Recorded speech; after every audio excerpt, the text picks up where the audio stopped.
NECROSALAD! Welcome back to Inside. This is probably, most definitely, the final video on Inside. This is my full review, and this is my first time doing a proper written review. I actually typed this out. Pretty much going to read it verbatim. Now, before I actually get started reading the review, just in general, I like the game. And that might just be what most people want to hear, whether I liked it or not. So yeah, I definitely like this. This is probably one of my favorites, certainly for the year so far. So without further ado, let me get to reading here. Just a quick overview. Inside is a puzzle platformer that follows the journey of a young boy in a red shirt through a dreary and depressing landscape. The game does not divulge any details about the boy or the story lying ahead. The player is dropped in the world from the title screen, as you've seen in the videos, hopefully, into a forested area and quickly becomes the target of many bad men with dogs, flashlights, and guns. Inside features a number of well-constructed environmental puzzles that must be approached through trial and error by the player, which is me in this case. It's difficult to tell whether the boy is on the run from the bad men or if he haphazardly finds himself in his current predicament by pure chance. Strange situations will be presented to the player as the set pieces continue to change along the way. I don't know about you guys, but when I play a game or complete a game that I really like, I like to read up on the developer. In this case, I already know the developer. So basically, Inside is the successor to Limbo, the 2010 game from Playdead. They're an indie developer team hosted in Denmark. I must digress in mentioning that I have a particular attachment to Limbo as it single-handedly rejuvenated my desire for playing indie games. I was stuck in a lull of bland AAA shooters with no imagination or character. I was starting to lose interest in games altogether for that era, but Limbo really allowed me to enjoy my experience created by a developer without the worry of character creation, stats, ranks, min-maxing, multiplayer, all that stuff.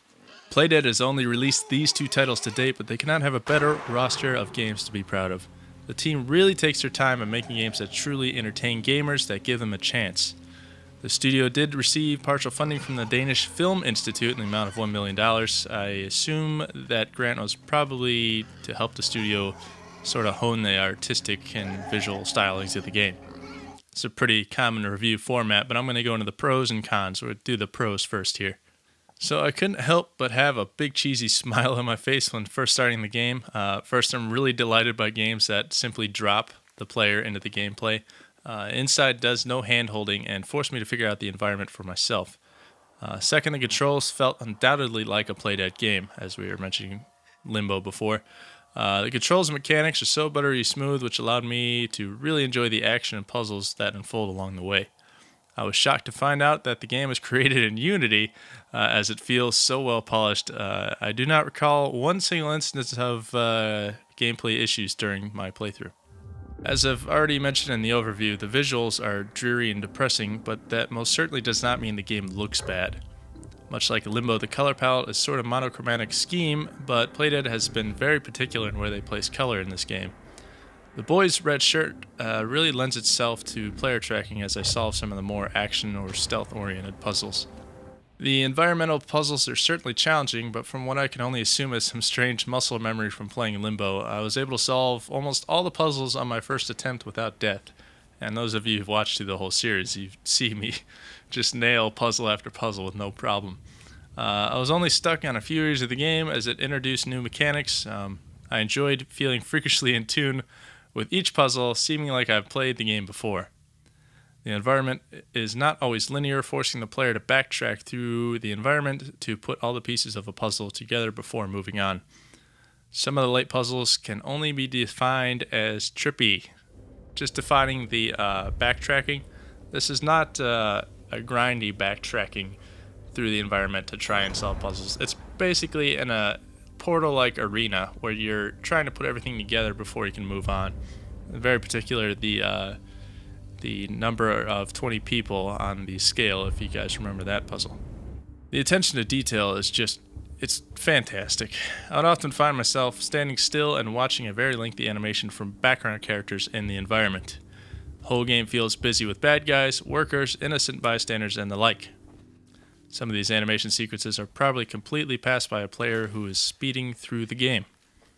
The soundtrack is really only present when the game is trying to express the importance of some event. It's very sparse, but very wonderful when it chimes in. The storyline leaves the player to entirely define what the game means.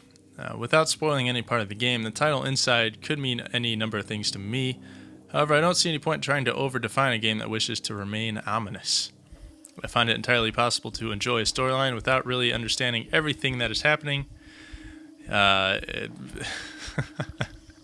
side note I have written here is anyone young enough to have watched Donnie Darko for the first time in high school or middle school, and you just banter with your friends endlessly about trying to figure out what it means, but nobody really knows.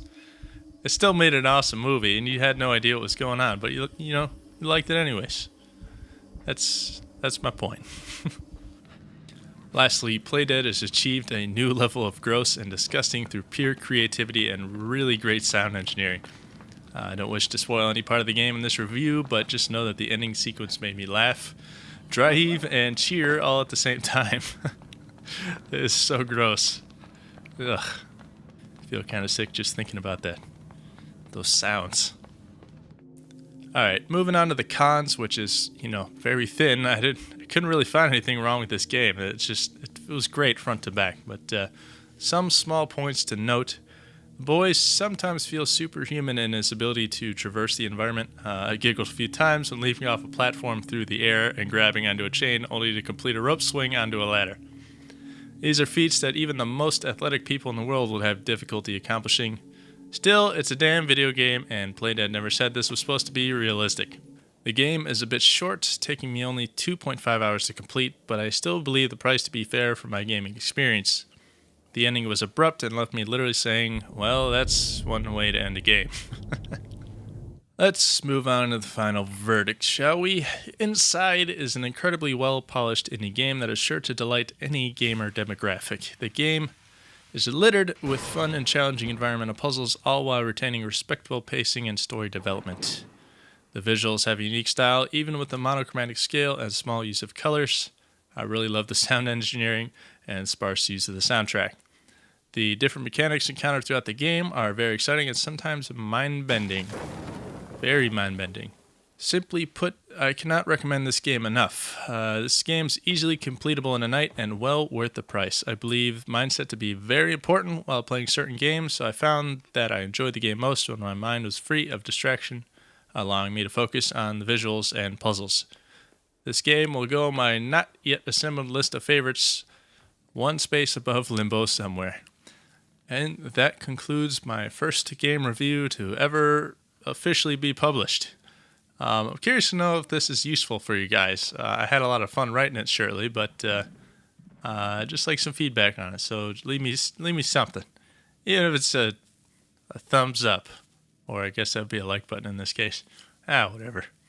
But either way, thank you very much for listening, and I'll see you in the next series of video game.